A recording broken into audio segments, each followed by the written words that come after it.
दिखाया है। बाबा को फिर से वापस मठ में पहुंचाया है। औकात आपकी क्या है जनता ने दिखाया है। बाबा को फिर से वापस मठ में पहुंचाया है। आ रहा है शेर मेरा सच्चे दिल से बंधन है। अखिलेश का अभिनंदन है, अखिलेश का अभिनंदन है, अखिलेश का अभिनंदन है, अखिलेश का अभिनंदन है।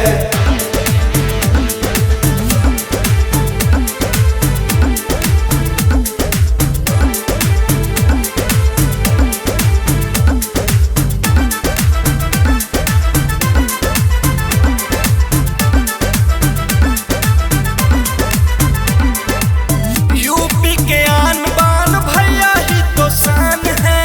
हमको गुमान है,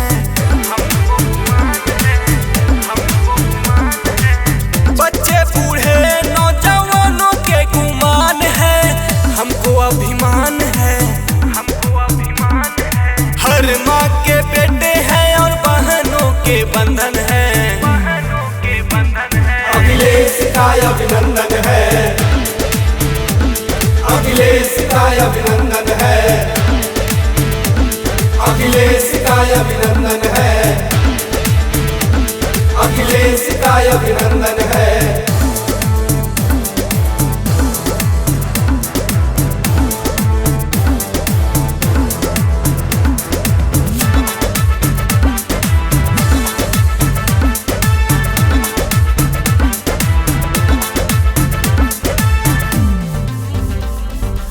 सारे विरोधी का गला नहीं दाल है।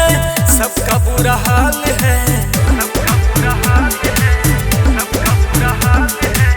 तेज रफ्तार है ये साइकिल में चाल है।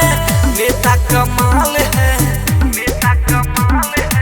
उड़ रहे थे जो भी देखो उनका हुआ मुंडन है। अखिलेश का अभिनंदन है, अखिलेश का अभिनंदन है, अखिलेश का अभिनंदन है, अखिलेश का अभिनंदन